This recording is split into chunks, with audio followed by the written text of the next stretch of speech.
நன்மையே நடக்கும். நன்றியுடன் வாழ்ந்தால் வல்லமையை வளர்ப்போம், வளமாய் வாழ்வோம். இன்றைய பதிவில் குண்டலினி சக்தி என்று கேள்விப்பட்டிருப்பீர்கள். ஆன்மீகத்தில் உள்ள அனைவருமே, ஆன்மீகத்தில் இல்லாதவர்கள் கூட அனைவருமே இன்று குண்டலினி சக்தி என்ற வார்த்தையை கேள்விப்படாதவர்களே இருக்க முடியாது என்று கூறலாம்.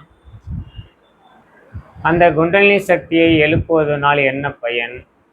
அந்த குண்டலினி சக்தி நம்மிடத்தில் எவ்வாறு வேலை செய்கிறது? அந்த சக்தியை நாம் எவ்வாறு கட்டுப்படுத்துவது? அதை எவ்வாறு நன்மைக்கு பயன்படுத்தி கொள்வது? அதற்கும் பக்தி யோகத்திற்கும் உள்ள தொடர்பு என்ன? அதற்கான பயிற்சி முறைகள் என்ன? இது போன்ற சில விஷயங்களை காண்போம். குண்டலினி சக்தி என்பதை நீங்கள் தெளிவாக எளிமையாக புரிந்து கொள்ள வேண்டுமெனில், நமது ஆதார உயிர் சக்தியைத்தான் குண்டலினி சக்தி என்கிறோம். இந்த உடலானது சக்தி நிலை மேம்பட்டு இருக்கும் பொழுதுதான், அந்த ஆதார உயிர் சக்தி நிலை மேம்பட்டு இருக்கும்போதுதான் இந்த உடலில் உள்ள 72,000 நாடி நரம்புகளும் மிகச் சிறப்பாக எந்த தடைகளும் இல்லாமல் செயல்படும். அப்பொழுது மட்டுமே ஒரு மனிதன் தனது இயல்பான செயல்களை உடல் அளவிலும் மனதளவிலும் புத்தியின் அளவிலும் இயல்பாக எளிமையாக செய்ய முடியும். அவனது புத்தியும் மிக அழகாக பிரபஞ்சத்தன்மையோடு இணைந்து சரியான அறிவில் விழிப்புணர்வோடு செயல்படும்.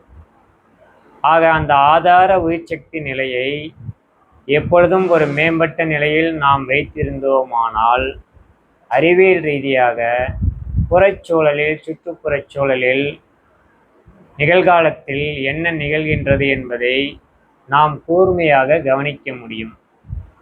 சக்தியற்ற நிலையில் இருக்கும் பொழுது நீங்கள் கூர்மையாக எதையும் கவனிக்க இயலாது. ஆக அந்த ஆதார உயிர்சக்தி நிலையை, நமது செயல்பாடுகளை செய்கின்ற அந்த சக்தியைத்தான், அந்த ஆதார உயிர் சக்தியைத்தான் குண்டலினி சக்தி என்று நமது மெய்ஞானிகள் கூறி சென்றுள்ளார்கள். இந்த குண்டலினி சக்தியை நிறைய மக்களுக்கு தடைகளால், அதாவது அவர்களது தவறான பழக்க வழக்கங்களினாலும் தவறான மனோபாவங்களினாலும் தடைகள் ஏற்பட்டு அந்த குண்டலினி உயிர் சக்தி, ஆதார சக்தி எளிமையாக இயங்காமல் பல மனிதர்களுக்கு அது வியாதிகளாகவும், நோய்களாகவும், உடல் நோய்களாகவும், மனநோய்களாகவும் பிரதிபலித்து கொண்டிருக்கின்றன என்பது உண்மையாகும். நாம் பிறக்கும் பொழுது ஒவ்வொரு குழந்தையும் பார்த்தீர்களேயானால், இந்த ஆதார உயிர் சக்தியாகிய குண்டலினி சக்தி முழுமையான செயல்பாட்டில் ஈடுபடுகின்ற அந்த நிலையில்தான் ஒவ்வொரு குழந்தையும் பிறக்கின்றது. அதையும் புரிந்து கொள்ளுங்கள். அதனால்தான் நாளடைவில் ஒரு மனிதன் வளர வளர அவனது தவறான பழக்க வழக்கத்தினாலும் அந்த தவறான மனோபாவத்தினாலும் அவனுடைய உயிர் சக்தி தேங்கி விடுகிறது, சக்தி நிலை குறைந்து விடுகிறது. இதற்கு உதாரணம் கூற வேண்டுமெனில், எளிமையாக நீங்கள் புரிந்து கொள்வதற்காக ஒரு உதாரணம் கூறுகின்றேன். ஒரு 20 வயது இளைஞன் ஒருவேளை சாப்பாடு சாப்பிடும்போது ஒரு 10 இட்லி சாப்பிடுகிறார் என்று நாம் வைத்துக்கொள்வோம். ஆனால் ஒரு 2 வயது 3 வயது குழந்தை பார்த்தீர்களானால் 2 இட்லியோ 3 இட்லியோ தான் சாப்பிடும். ஆக அந்த இட்லியில்தான் அல்லது தோசையில்தான் முழுமையான சக்தி நிலை உள்ளது என்றால், இந்த 2 இட்லி 3 இட்லி சாப்பிடுகின்ற அந்த குழந்தையானது 10 மணி நேரம் மிகவும் சுறுசுறுப்பாக ஓடி ஆடி விளையாடுகிறது, செயல்படுகிறது, சுறுசுறுப்பாக இயங்குகிறது. அப்படி கணக்கெடுத்து பார்த்தோமானால், அந்த 20 வயது இளைஞன் 10 இட்லி சாப்பிட்டிருக்கிறார் அல்லவா? அப்போ கிட்டத்தட்ட இது 10 மணி நேரம் 3 இட்லிக்கு சக்தி நிலை வேலை செய்கிறது அந்த குழந்தைக்கு என்றால், 10 இட்லி சாப்பிட்டவருக்கு இன்னும் 3 மடங்கு வேலை செய்ய வேண்டும் அல்லவா? அப்போ 30 மணி நேரம் அந்த இளைஞர் சுறுசுறுப்பாகவும் செயல்பாடுகளை செய்ய வேண்டும். ஆனால் உண்மையில் என்ன நிகழ்கிறது? 10 இட்லி 10 தோசை சாப்பிட்டு முடித்த உடனேயே அந்த இளைஞரானவர் மிகவும் ஒரு ஓய்வு நிலை, டயர்டான நிலைக்கு வந்து தூங்கி விடுகிறார். அவரால் எந்த செயல்பாடுகளையும் செய்ய முடியவில்லை. ஆக உணவில் மட்டுமே முழு சக்தியும் இல்லை என்பதை புரிந்து கொள்ளுங்கள். அந்த ஆதார உயிர் சக்தி நிலையை நீங்கள் மேம்பட்ட நிலையில் வைத்திருந்தால் அதுதான் உங்களுக்கு அளவுக்கு அதிகமான சக்தியை கொடுக்கும். அதை வைத்து உங்கள் வாழ்க்கையை நீங்கள் சாதனையான வாழ்க்கையாக எல்லா வகையிலையும் மாற்றிக்கொள்ள முடியும். இந்த குண்டலினி சக்தியை எழுப்புவதற்கு என்ன செய்ய வேண்டும், என்ன வழிமுறைகள் உள்ளன? பல வழிமுறைகள் உள்ளன. ஒவ்வொருவரின் இயல்புக்கு ஏற்றவாறு அது மாறுபடும். ஒவ்வொரு குருமார்களும் அந்த குண்டலினி சக்தியை எழுப்புவதற்கான என பல்வேறு விதமான இயல்பு மிக்க மனிதர்கள் உள்ளார்கள் அல்லவா?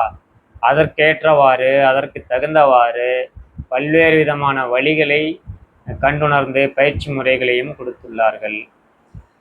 எந்த பயிற்சி முறைகளை வேணாலும் நீங்கள் பயன்படுத்துங்கள். அவ்வாறு பயன்படுத்தும் போது இதில் சற்று கவனம் வேண்டும். மீண்டும் ஒரு கருத்தை நான் வலியுறுத்துகிறேன், அதை ஆழமாக புரிந்து கொள்ளுங்கள்.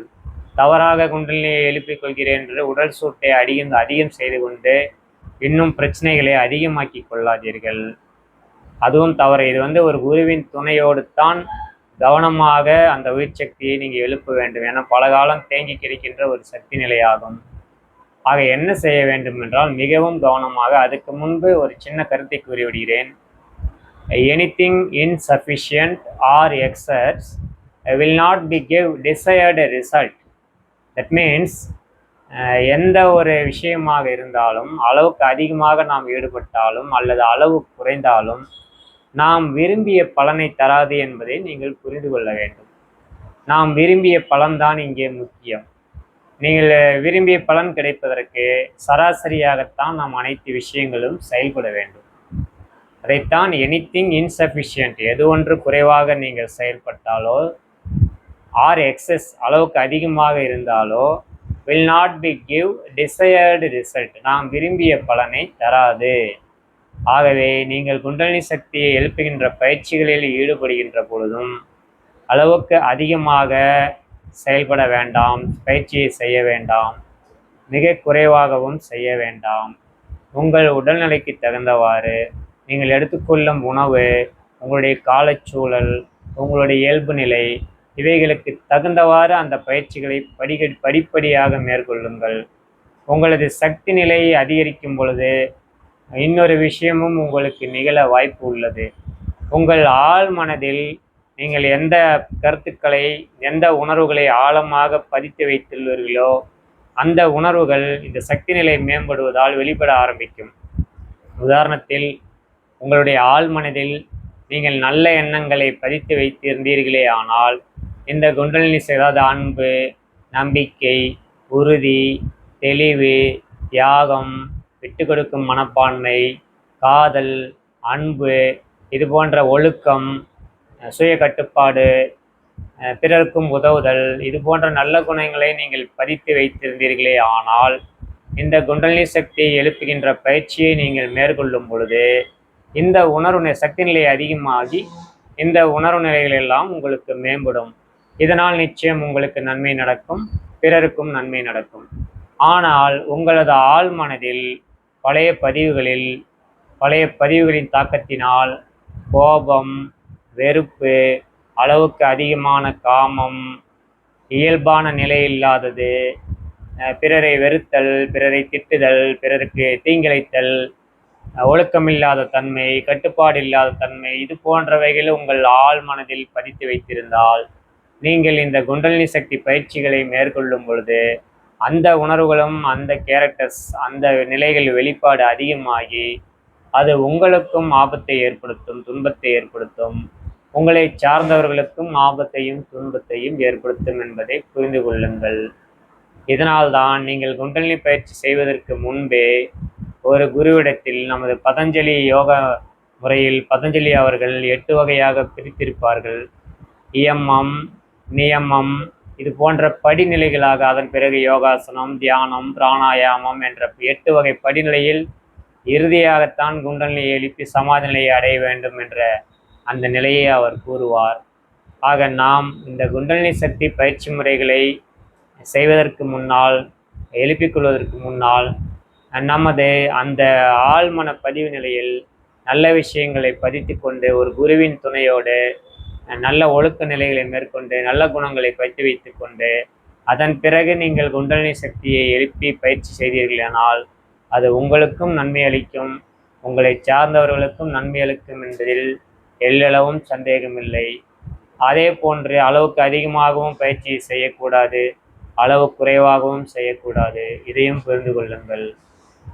இதையும் மீறி உங்கள் குண்டலினி சக்தியை அந்த பயிற்சி முறையை நீங்கள் மேற்கொள்ளும் பொழுது உங்களுக்கு பல்வேறு விதவிதமான அனுபவங்கள், லட்சக்கணக்கான கோடிக்கணக்கான அனுபவங்கள் ஒவ்வொரு ஆழ்மன பதிவின் வெளிப்பாடாக கற்பனையாகவோ கற்பனையோடு கலந்த நிஜமான நனவாகவோ பலருக்கு வெளிப்படும். அதை பற்றி எல்லாம் நீங்கள் ஆராய்ச்சி செய்து கொண்டிருக்காதீர்கள். எந்த அனுபவம் வேண்டுமானாலும் எப்படி வேண்டுமானாலும் வரட்டும், அது உங்கள் உணர்வு நிலையிலிருந்து வெளியேறட்டும், அதை பற்றி கவலை இல்லை. அந்த உணர்வு நிலை தவறானவை எல்லாம் வெளியேறிவிட்டால் நன்மையானவைகள் நிச்சயம் நிகழும். இந்த குண்டலினி சக்தியை நீங்கள் எழுப்புவது பெரிய விஷயம் அல்ல, எழுப்பிவிடலாம். ஆனால் அந்த சக்தி நிலையை உங்களது கட்டுப்பாட்டில் நீங்கள் வைத்து கொள்ள வேண்டுமானால் ஒரு குருவிடத்திலேயோ, ஒரு சரியான ஒழுக்கமான ஒரு நல்ல குருவிடத்திலோ, அல்லது ஒரு உங்களுக்கு பிடித்த இறை சக்தி இடத்திலோ பரிபூரண சரணாகதியில் நீங்கள் இருங்கள். குண்டலினி சக்தி எழுப்பும் பொழுது உங்களுடைய அந்த ஆற்றல் மிக மிக அதிகமாகும். அதை கட்டுப்படுத்தி அதை நன்மையான செயல்களுக்கு